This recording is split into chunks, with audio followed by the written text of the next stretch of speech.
자, 안녕하세요. 입지의 비밀입니다.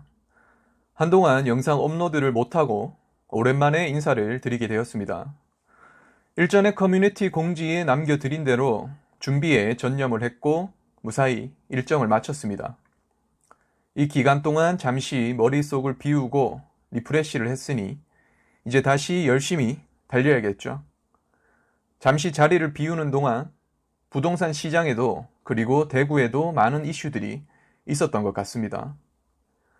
총부채 원리금 상환 비율인 DSR 규제 강화가 시장에 큰 여파로 작용하는 듯 합니다. 취지는 소득 대비 무리한 대출을 받지 말라는 것인데 한편으로는 서민들의 내 집 마련이 더 힘들어진다는 것으로 해석될 수도 있기 때문에 논란이 많은 것 같습니다. 집값은 다 올려놓고 집은 못 사게 대출을 막아버리는 것이죠. 그리고 이 와중에 새로 꾸며진 민주당 부동산 특별위원회에서는 반대로 부동산 세제를 완화하겠다는 입장을 밝혔습니다. 선거철이라 보여주기 식이다라는 의견들도 있고 무엇보다 지금까지 시민들이 피를 흘리든 말든 옳은 방향이라며 밀어붙이다가 이제는 태도를 바꾼 것이죠. 부동산 시장에 대한 시민들의 혼란이 더욱 심화되는 듯합니다. 그리고 21년 6월 기점으로 양도세율이 높아지고 6월 1일이 종합부동산세 기준일이기 때문에 주택을 정리하실 분들은 이제 어느 정도 정리가 된 시점으로 보입니다. 6월 이후가 되면 다시 물량을 걷어들이고 굳이 안 팔겠죠. 그럼 시중에 공급 물량은 또 부족하게 되고 수요자들은 대출이 안 되기 때문에 또 전세를 찾고 전세가 귀해지니 전세가가 올라가고 전세가가 비싸지니 웃돈 주고 집을 매수하고 이렇게 또 악순환이 반복될 수 있습니다. 다주택자들의 테러를 열어서 시중에 공급이 풀리면서 서서히 안정되는 그림이 좋아 보입니다. 그리고 대구 청약시장에서는 올 들어 최고 경쟁률을 갱신한 만촌역 태왕 디아너스가 있었던 반면 우려스러운 경쟁률을 기록한 안심 파라곤도 있어 대구 청약시장의 명암을 여실히 보여줬습니다. 만촌 태왕은 만촌 힐스와 함께 추후 만촌 내거리 대장 자리이기 때문에 모두가 예상한 결과라고 생각합니다.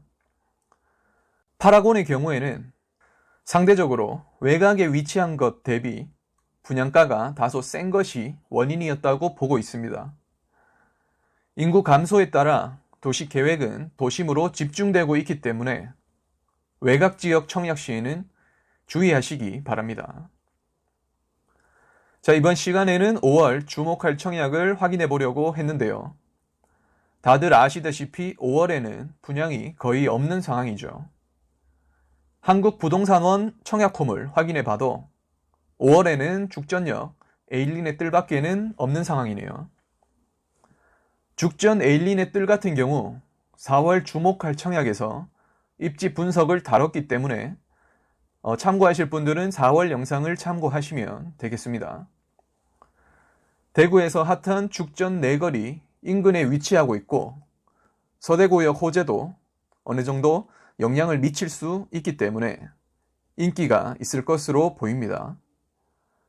이 밖에 다른 단지들은 현재 5월에 예정되어 있는 일정이 없는 것 같습니다. 아무래도 요즘 대출 규제와 급격한 원자재 인상 등 다양한 이유로 청약 일정들이 조금씩 밀리고 있는 느낌입니다. 그렇다고 여기서 영상을 끝낼 순 없겠죠. 6월 청약 예정인 아파트들도 5월 말에 당겨 공고를 할 수도 있으니 간략하게 몇 군데 짚어보도록 하겠습니다. 먼저 개인적으로 북구 대장 아파트 후보라고 생각되는 대구역 자이더스타는 일정이 계속 밀려 6월에 분양 예정이었습니다. 그런데 분양 일정이 또 미뤄진 것 같네요. 이제는 자이 홈페이지 21년도 일정에서도 아예 빠져버렸죠.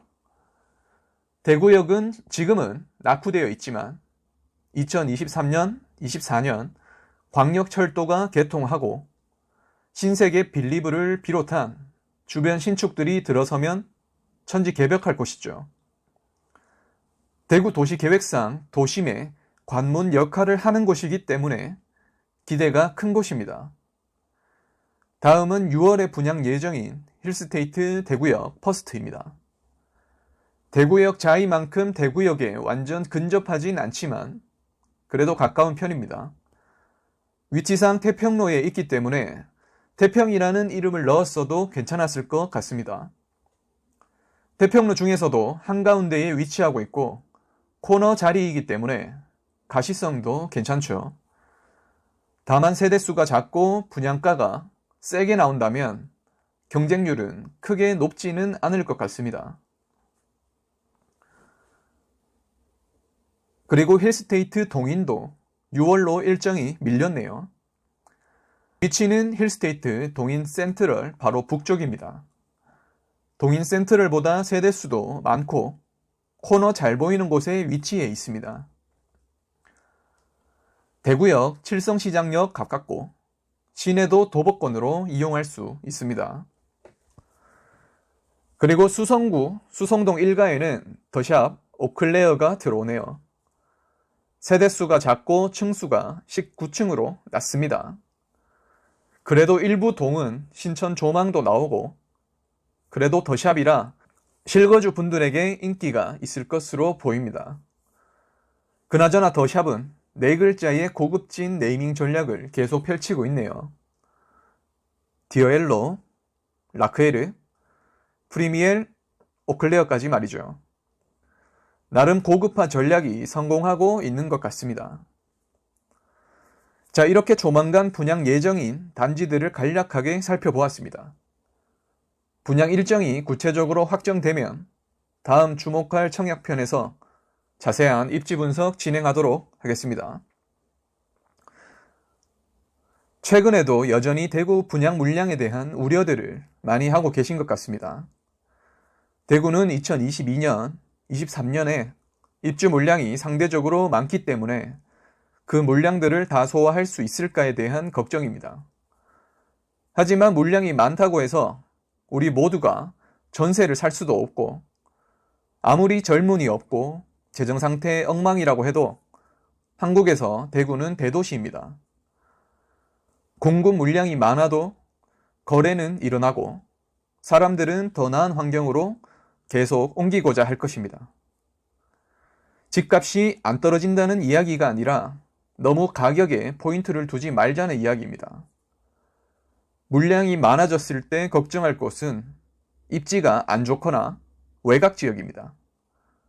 물량이 많아질수록 집값 폭락할 거라고 걱정만 하기보다는 더 나은 입지가 어디가 될지, 나는 어디로 이동할 것인지를 계속 연구해 나갔으면 합니다. 자, 그럼 오늘 영상은 여기까지고요.